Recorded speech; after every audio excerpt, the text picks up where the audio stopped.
Hello, Nine-Eye Cappers. It's the Nine Innings podcast hosted by yours truly, Kevin Thompson, founder and CEO of Nine-Eye Capital Group. Thank you guys for joining us. As I always say, subscribe to this channel.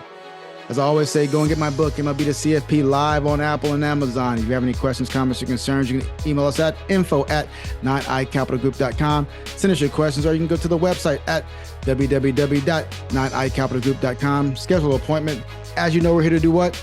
Educate, empower, and engage. And today we have a wonderful guest. We are honored to have a distinguished guest joining us, an insightful author and commentator, Matthew K. Lewis. He has a book out. I just read it, Filthy Rich Politicians. It's about wealth, politics, and public perception. It delves into the nuances of our political landscape. He's a seasoned analyst. He sheds light on the influence of wealth in shaping our elected officials and the consequences it bears on trust in our institutions. So join us today for this thought-provoking conversation. And without further ado, let's welcome Matthew K. Lewis to the podcast.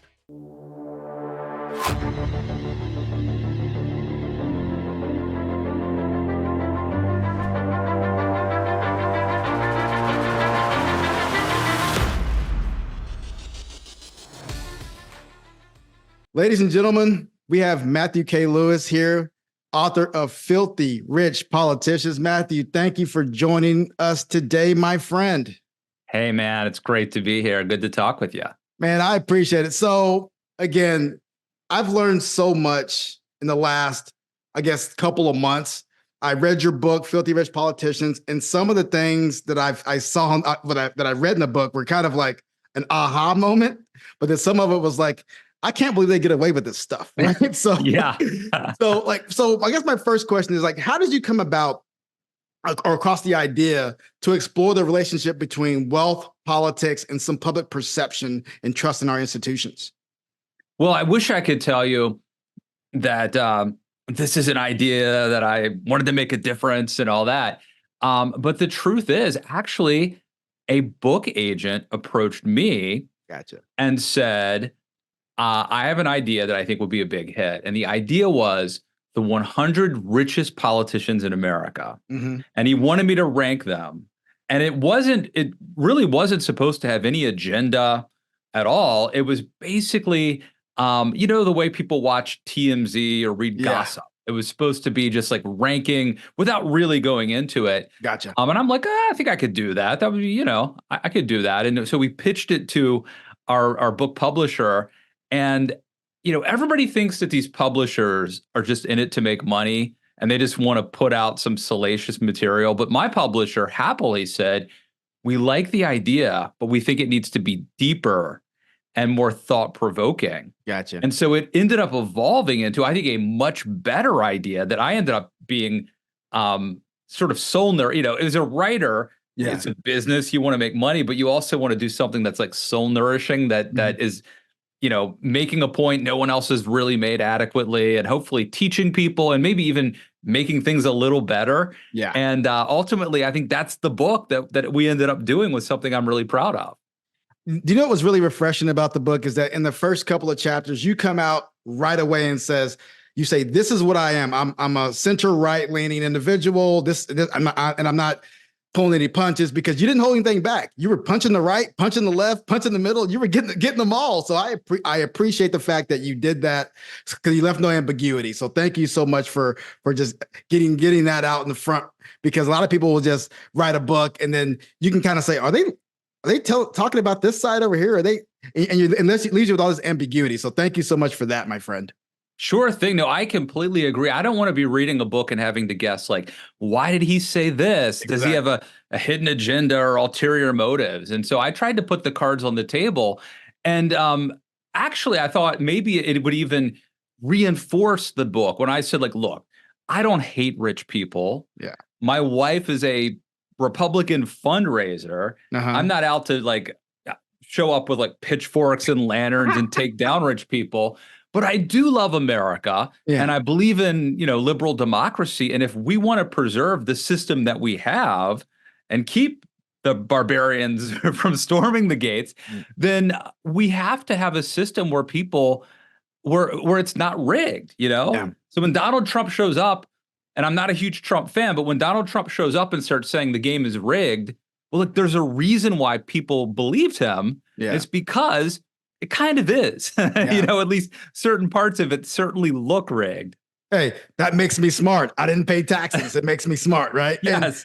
And that's when, like, I know Dave Chappelle said it on the Saturday Night Live skit, but he was like, the reason he won is because I know the game is rigged because I'm using this game, right? Yeah. And he's absolutely right. And I guess it goes back to the point of like the financial divide between politicians, civilians, and the erosion of trust in our industry. Like, can you talk a little bit about, well, first and foremost, like why should we trust these individuals that supposedly have our best interest in DC when we know that there's these lobbyists out there that are possibly giving them money to sway them one way or the other, or there's big PACs out there that want them to vote a certain way. Actually, this brings up a point I should have made earlier when you asked me like why I decided to write the book. Yeah. Once I had this idea pitched to me, I had seen this Facebook meme that said the average American, how is it that the average member of Congress is a millionaire when the average American makes, I forget, this is what it was. Only 1% of Americans are millionaires, but the average member of Congress is. So that got me thinking too. Yeah. So I started looking into it. It wasn't quite accurate. The Facebook didn't have it exactly right.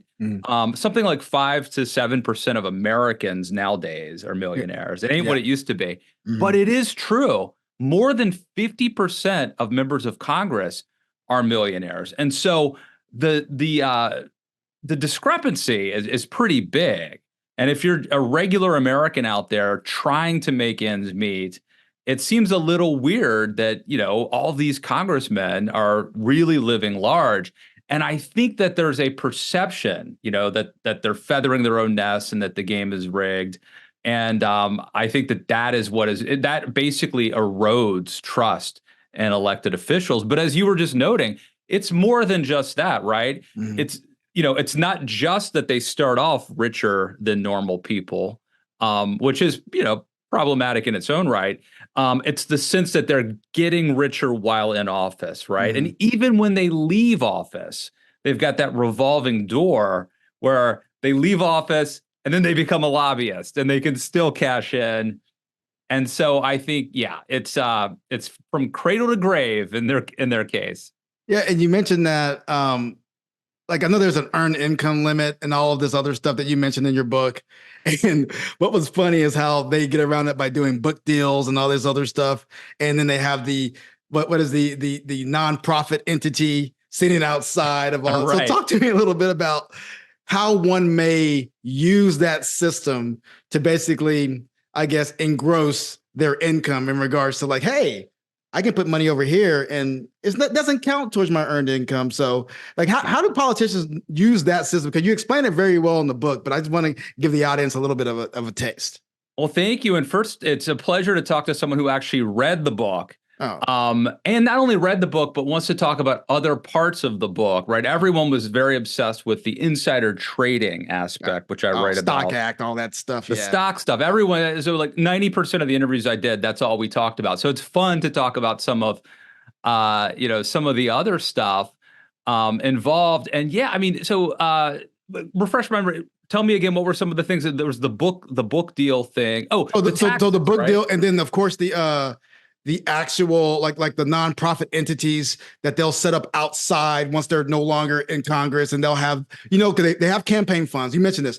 Campaign funds go into a certain slush fund, and then ultimately they're not supposed to use it for income, but then they typically keep that money and then they push that money to possibly a nonprofit entity, and then they end up using that money in a certain way. You mentioned it in a little bit of a constructive a way in your book, and I was like, that's interesting how that can come about. But can you kind of explain that a little bit, or am I explaining it wrong? So no, you're totally right, and part of it is there's so many ways that they're cashing in. Okay, it's so many tricks. So first of all, as most people probably know, money that you earn via investments is taxed at a lower rate than money you earn. If you're a janitor, if you're a police officer, you are taxed at a higher rate than people who make their money from investing. And it just so happens that most members of Congress earn the majority of their money from investing. So not only are they richer than us, they're taxed at a lower rate than most Americans. So that's like step one. Yeah. So, then they get in Congress and, there are rules and regulations. So, for example, when you're in Congress, you're paid a salary. It's about $174,000 a year. Mm-hmm. Not too shabby, by the way. Not too shabby. Yeah. But if you've got a house in Dallas and then you've got to have one in DC or sleep in your office, it's probably better to have it, and you're commuting back and forth. It's a tough gig. DC's not cheap, my friend, like you said. Yeah, it's not cheap. So, I have a little sympathy for them. Mm-hmm. But so there are rules. So like one rule is you can only do a job, like a side hustle that makes, this doesn't count investments because investments are considered passive income, but when it comes to actually like what's called earned income, you can supplement that $174,000 salary by doing some consulting work on the side. You could make another $30,000, let's say, legally, that they will permit you to make on the side as a member of Congress. And it's actually illegal to get paid to give a speech, right? If you're a politician, you cannot get paid to give a speech, because what happened is in the olden days, people who wanted to buy off politicians would pay them to give speeches, right? Yeah. But the loophole here is you can still get paid to write a book. And so that's one of the reforms I want to get rid of is because there are a lot of these politicians who are basically, they write a book and they'll get paid a lot of money through the advance and even maybe royalties. And then they'll use their campaign infrastructure, the taxpayer funded, campaigners, the campaign infrastructure comes from campaign donors. Yeah. But if they're in Congress, they might also be using their congressional office and that infrastructure, which is taxpayer funded, but basically they're using other people's money to promote and sell the book. Then that money is laundered effectively into their pocket. Oh my God. Then God. the last thing, and then I'll shut up, because I could go on forever. No, go ahead, man. This is for you, my friend. This is for us. I'm interested. I'm deeply interested for sure. But as you noted, they can also, like, if they leave office, they can create these foundations and these funds. So even if they don't become lobbyists where they cash in, you're a congressman. And it used to be, man, check this out. Yeah. Till around 1980, there were still members of Congress who were grandfathered in who could keep their campaign money. So you could raise like $1 million for your campaign, pretending that you're going to run for re-election. Yeah. And then at the last minute, decide you're not going to run. Yeah. You used to be allowed to pocket that money personally. But now you can't do that anymore. What you can do, however, is take those millions of dollars in your campaign war chest and transfer it to this entity like a foundation or a PAC or whatever.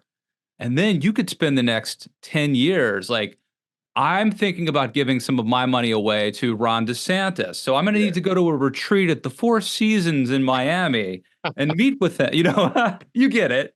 Yeah. That's how it works. And I guess it kind of goes to the point too, where, okay, hey, I'm not necessarily giving you this $100,000 advance.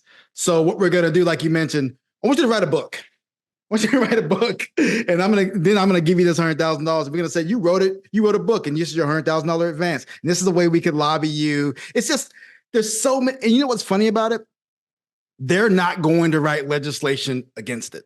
Yeah. They're going to act like they are. It's like the Stock Act you just mentioned, right? The Stock Act, where in 2012, I think 2011, 2012, okay, we got to put a stop to these congressional members selling stock and buying stock, yada, yada, yada. But they move it a little bit. They're moving the goalposts just a little bit, but they're not necessarily doing an outright ban, because they won't do an outright ban, right? Yeah. So it's just.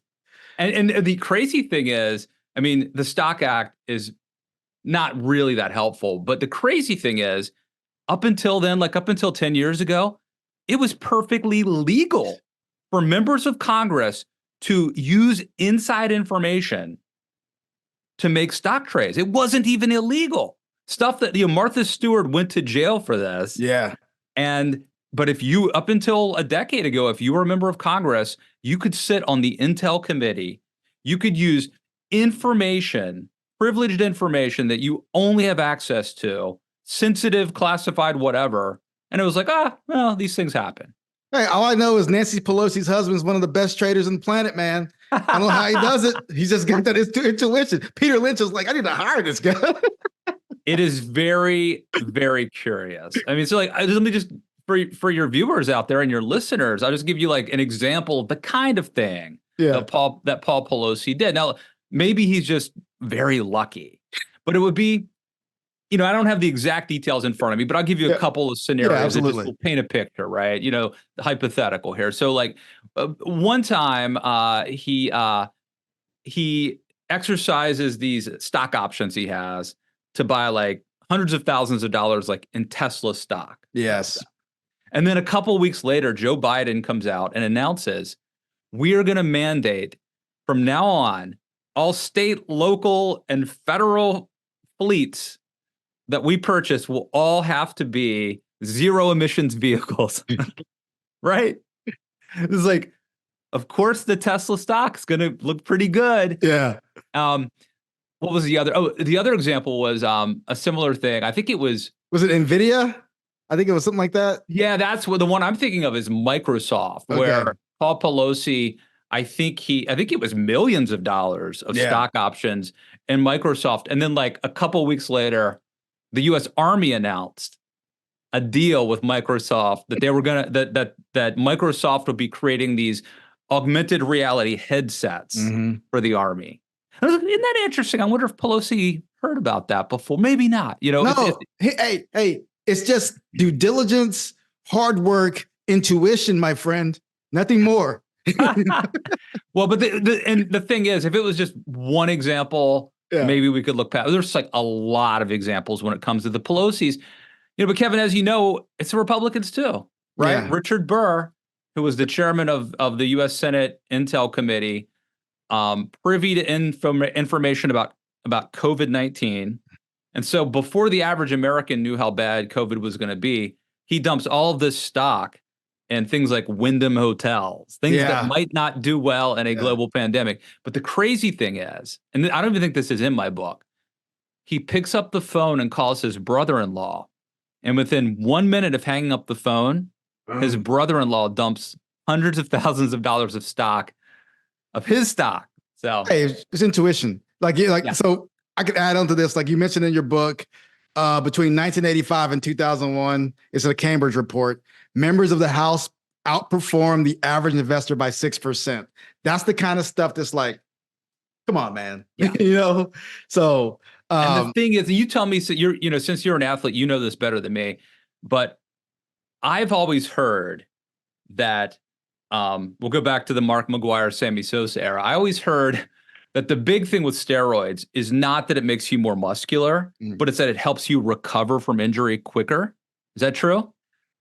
I don't know. I've never taken steroids. I was saying, have you heard? but I will tell you this. My understanding is, the very first, like, have you ever played sports before in high school or something like that? At a very small level. We're talking Babe Ruth here. Okay, so like playing sports, you're sore the next day. Like your body's like, but imagine never being sore. Like just going to work out. Yeah. Imagine never being sore. Always being ready to perform. And that advantage by far is like, your body's always ready to perform. So you're never tired. Yeah. And that's basically what it is. It's like you're waking up day one without an injury, So that's the analogy that I use here with stock, with insider trading is everybody thinks that like steroids make you bigger, and they do, but the real benefit's something else. Same thing with stock trading. Yeah. Everybody thinks that this insider trading, that the big benefit is it's going to make them rich. And it can. But actually, the biggest benefit is not that you're going to make money. It's that you're not going to lose money. Yeah, you mentioned that. Yeah. It's when there's a disaster. So every time something crazy happens, right? There's going to be a housing crisis, or Obamacare is going to upend the medical pharmaceutical industry, or COVID-19, there's going to be a global pandemic, or Russia's about to invade Ukraine, whatever crazy things happening that's going to upend the world and shake things up. Yeah. You know about it before everyone else. You can mitigate your losses, and that's the real key to the insider trading. So what are some solutions or reforms do you propose that to address these issues, like from politicians leveraging their positions to grow rich? Like what could we, as people, let's take it back a little bit. Like, this is supposed to be a government for the people, right?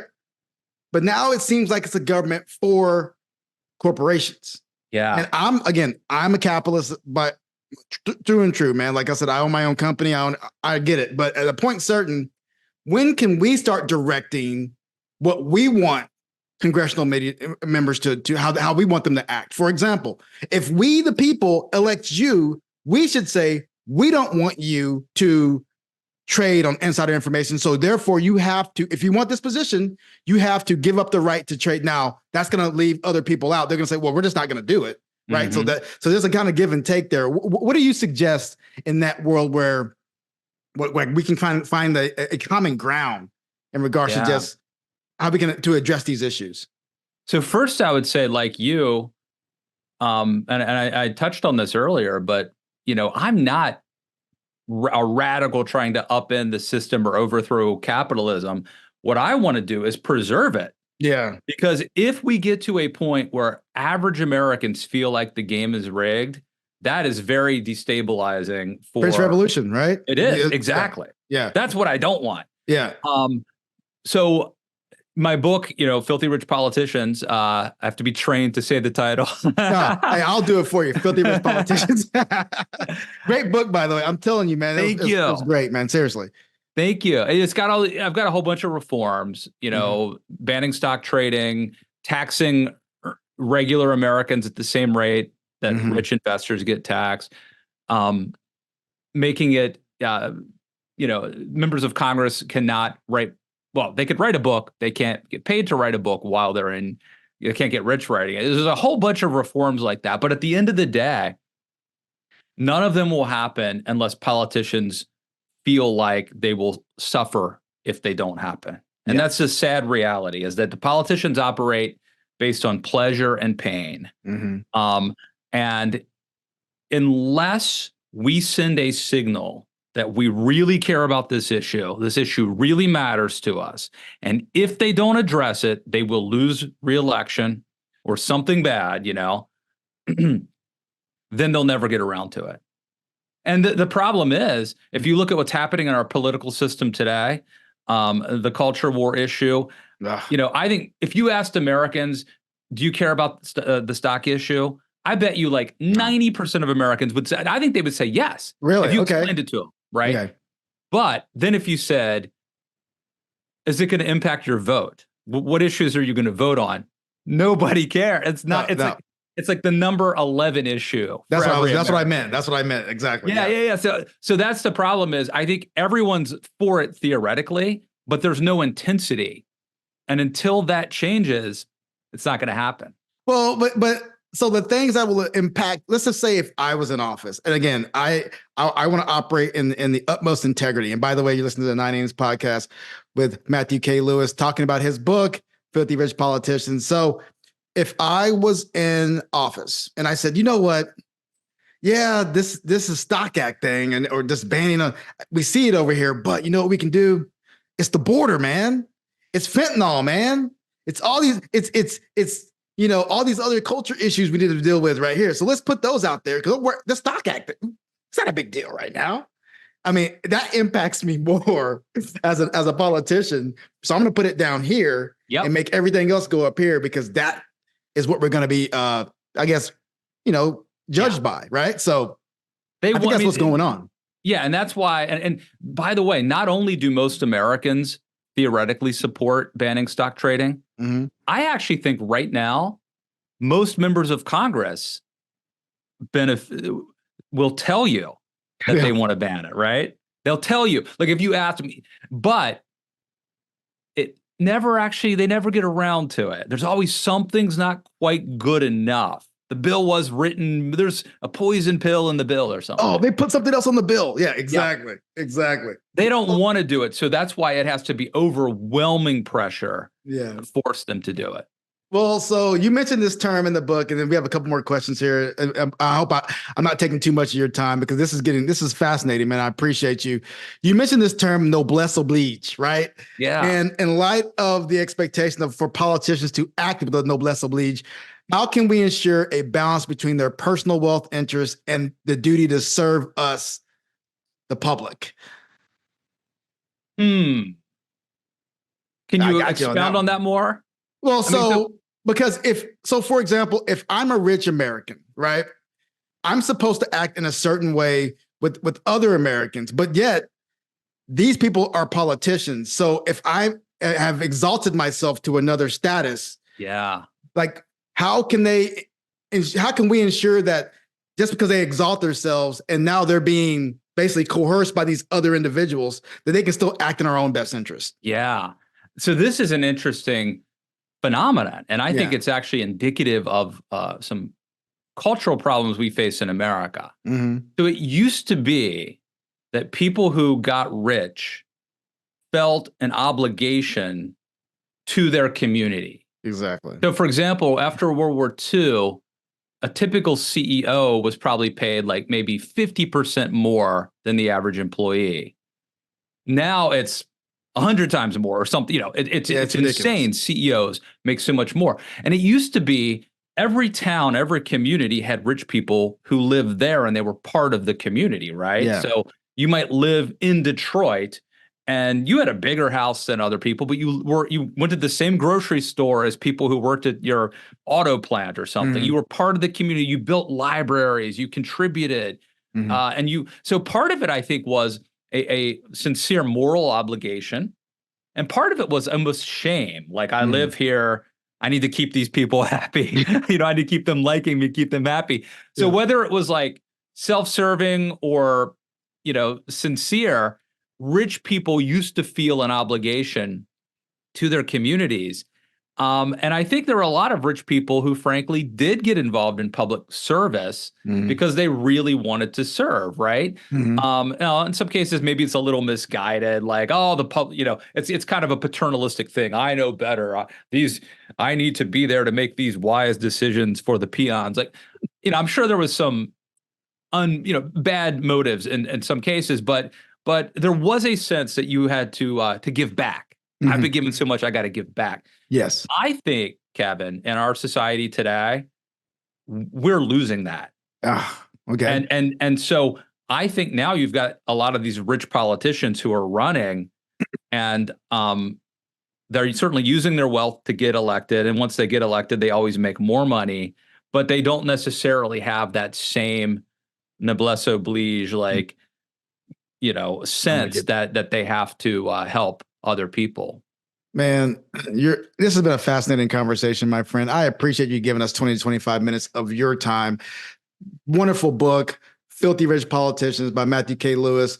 So the last question I'm going to ask you is, when people read your book, this particular book, what do you want them to get from your book? I think, honestly, it is banning stock. I want people to realize, I think it's two things. One, the big picture overall is I want people to realize that liberal democracy is in jeopardy. Everything that we love about this country, and again, I'm a center-right kind of guy. Yeah, you said it in chapter 1 or 2, man. I remember. We need to protect. I believe that freedom and democracy are fragile, and that we need to protect them. And so we need to go above and beyond to make sure that the game isn't rigged and that it doesn't even appear, even the appearance that our elected officials are cashing in is corrosive. So that's the big picture. The action item, I think the one big one, obviously, and I say this because everyone that interviewed me, we always talked about it, was banning stock trading. Okay. Because I think that all the other stuff is bad, but I think that's the one that really leaves a bad taste in people's mouth, where it really looks like members of Congress are getting elected and then they're using information that no one else has to get super rich betting on the stock market. I think that contributes to the game is rigged sense. So if we could do one thing, maybe I'll start my own organization to make this happen. We'll storm Washington together. But that's probably the big takeaways. Thank you, guys. This is the 9 Innings Podcast with Kevin Thompson, founder of 9 Capital Group. We were on with Matthew K. Lewis. Thank you so much, my friend. Thank you for your time. We appreciate the commentary, and hopefully we'll get more people to read your book. And again, it was very, very enlightening. So thank you for joining us today. Thank you, Kevin. You're listening to the 9 Innings Podcast hosted by Kevin Thompson. Always subscribe to this channel, my friend. Go and get my book, MLB to CFP, live on Apple and Amazon. Today, we had Matthew K. Lewis, the author of Filthy Rich Politicians, talking about all these things. He's talking about banning stock trading for politicians. He's talking about the insider issues that they have and how politicians are becoming richer as they get elected. So very, very interesting book. I think the intricacies that you guys will find in that book are amazing. So please check that out. As you know, we're here to do what? Educate, empower, and engage. This is the 9 Innings Podcast. We're growing, we're blowing, and we're about to go big. Stay humble, stay safe, my friends. I'll see you again soon.